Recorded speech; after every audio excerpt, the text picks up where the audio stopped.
দীপক শৰ্মাৰ ভিডিঅ'সমূহ নিয়মিত ৰূপে পাবলৈ দীপক মোটিভেটৰ চেনেলটো সাবস্ক্ৰাইব কৰিব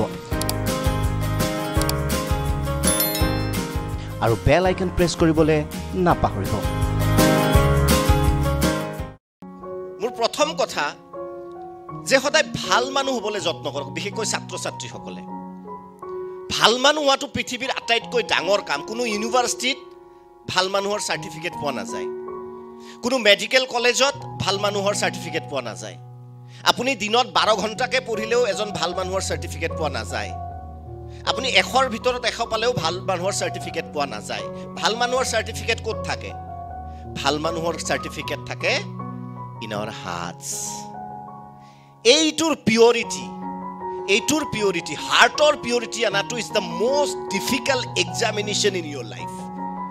আৰু মই আশা কৰিম যে লাইফৰ এই এক্সামিনেশ্যনটো আপোনালোকে যাতে সফলতাৰে উত্তীৰ্ণ হয় আৰু সমাজত এজন ভাল মানুহ হিচাপে পৰিচিত হয়।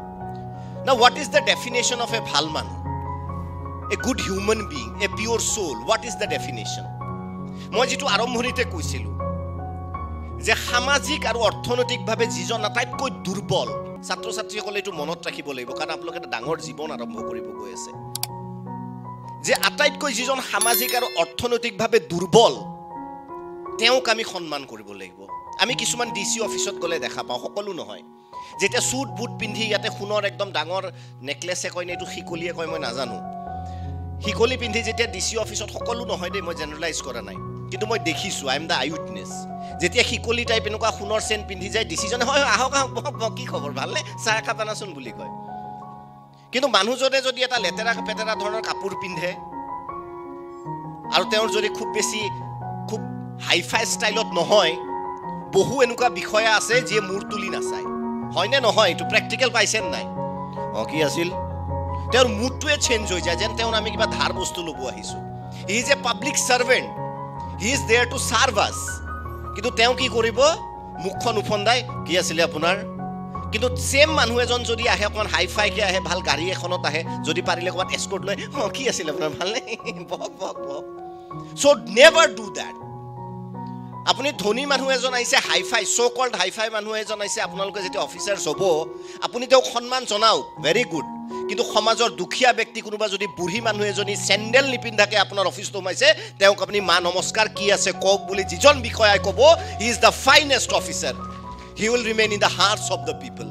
গতিকে এই অভ্যাসটো কৰক আপোনালোকে, যে কোনোবা হাইফাই কাপোৰ, কাৰণ সেই আইতাগৰাকীৰ কি কাহিনী আছে আমিতো নাজানো, তেওঁৰ প্ৰব্লেমটো আমি শুনিম ভালকে, কাৰণ তেওঁলোকে জীৱনত অলৰেডি হাৰ মানিছে, তেওঁলোকক জীৱনে একো দিয়া নাই। ইউ আৰ লাকি এনাফ, আপোনালোক লাকি, ভগৱানে আপোনাক এখন ভাল স্কুলত পঢ়াইছে, ভাল ইনষ্টিটিউটত পঢ়াইছে, ভাল জেগাত কোচিং কৰিছে, আপোনাৰ লাক আছে। কিন্তু লাখ লাখ কোটি কোটি মানুহৰ সেই লাকটো নাই। চ' আমি কি কৰিব লাগিব, যিবিলাক আমি এডভান্টেজেছ পজিশ্যনত আছোঁ, এতিয়া আপোনালোকে নিটৰ পিছত মেডিকেল কলেজত এডমিশ্যন ল'ব, প্ৰিন্সিপালক চবে গুড মৰ্ণিং ক'ব। মই বিচাৰোঁ যে মেডিকেল কলেজখন যিজনে শাৰী মুচি সদায় ঠিক ঠাক কৰে, কিমান থুক হেকাৰ পৰি থাকিব, সেই যে চাফাই কৰ্মীজনকো আপুনি গুড মৰ্ণিং দাদা বুলি যেতিয়া সম্বোধন কৰে, you will become the best doctor in the world. আমি সাধাৰণতে লেই চেই কৰোঁ। আপুনি য'ত ভাত খাব, যি আপোনাৰ বাচন ধুব, যিখন মেডিকেল কলেজত আপুনি থাকিব বা যিটো ইনষ্টিটিউটত আপুনি পঢ়িব, যিজনে বাচন ধুব, তেওঁক আপুনি সদায় এটা গুড মৰ্ণিং ক'ব হাঁহি মুখেৰে, দাদা ভালে আছেনে বুলি এবাৰ যদি খবৰটো সোধে, it will make his day, he will bless you. তেওঁ আপোনাক আশীৰ্বাদ দিব আৰু সেই আশীৰ্বাদে আপোনাৰ জীৱনত বহুত সফলতা লৈ আহিব। সেইকাৰণে মই ভাবোঁ যে আমি জীৱনত, কাৰণ আপুনি যেতিয়া ইনষ্টিটিউট এটাত পঢ়িব, প্ৰিন্সিপালকতো গুড মৰ্ণিং ক'বই, প্ৰিন্সিপালক নমস্কাৰ ক'ব, একো ডাঙৰ কথা নহয়, চবেই কয়। কিন্তু আপুনি ব্যতিক্ৰম তেতিয়া হ'ব যেতিয়া আপুনি সেই সৰা পোছা কৰা মানুহজনক, সেই বাচন ধোৱা মানুহজনক, যি আপুনি খাই যোৱাৰ পিছত সেই থালিটো ধুই দিব, সেই মানুহজনক আপুনি, আমি সাধাৰণতে টটোবিলাক যিবিলাক চলায়, আপুনি যেতিয়া ইনষ্টিটিউটৰ পৰা ঘৰলৈ যাব, টটো এখনত উঠি যাব, সেই টটো চলোৱা ব্যক্তিজনক যেতিয়া থেংক ইউ দাদা আমি নকওঁ, সৰু সৰু কাৰ্টেচি। আমি কিন্তু ৰেষ্টুৰেণ্টত যেতিয়া যাওঁ 5 ষ্টাৰত, খাই হোৱাৰ পিছত ৱেটাৰক কওঁ থেংক ইউ, কওঁ নে নকওঁ? কিন্তু কেতিয়াবা কৈ চাবচোন সেই টটো ওলোৱা মানুহজনক, ধন্যবাদ দেই দাদা, পইচাটো দিয়াৰ আগতে। It will make his day, it will make you a good human being. Try to do that practice. ৰেষ্টুৰেণ্টত যোৱাৰ লগে লগে আমি কি কৰোঁ, আমাৰ কিছুমান স্বভাৱ আছে, 200-300 টকা এৰি থৈ আহোঁ, কিয়? Tips. Will look hi-fi, will look gorgeous. কিন্তু ততৰ লগত সাধাৰণ পাচলি দোকানী জনজাতীয় মহিলা এগৰাকী পাচলি বেপাৰীৰ লগত আমি 2 টকাৰ কাৰণে কাজিয়া কৰোঁ। সেইটো কেতিয়াও নকৰিব, কাৰণ 200 টকা আমি ভেজ চাওমিন, চিকেন চাওমিন খালে 500 টকা দিওঁতে আমাৰ গাত নালাগে। কিন্তু কেৰেলা এটা 40 টকা যদি কৈছে 35 টকা, 32 টকা, 30 টকা, সেই কামটো নকৰিব। মই কোৱা নাই দাম দৰ নকৰিব, ডাঙৰ বেপাৰীৰ লগত দাম দৰ কৰক। মই অন্তত যিসকল মহিলাই বিক্ৰী কৰিব আহে তেওঁলোকৰ লগত দাম দৰ, এনেকুৱা নহয় যে মোৰ বহুত পইচা আছে, একদম দুখীয়া মানুহ, তথাপি তেওঁলোকৰ লগত দাম দৰ নকৰোঁ। কাৰণ আমি ৰেষ্টুৰেণ্টত যেতিয়া যাওঁ, চিকেন চাওমিন চাওঁ, চিকেনখিনিৰ দাম খুব বেছি 10 টকা হ'ব, চাওমিনখিনিৰ দাম 15 টকা হ'ব। কিমান হ'ব চিকেন চাওমিন? 350 প্লেট। আমি কওঁ 2 প্লেটছ প্লিজ।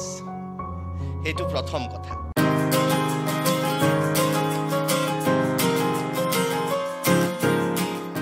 দীপক শৰ্মাৰ ভিডিঅ'সমূহ নিয়মিত ৰূপে পাবলৈ দীপক মটিভেটৰ চেনেলটো ছাবস্ক্ৰাইব কৰিব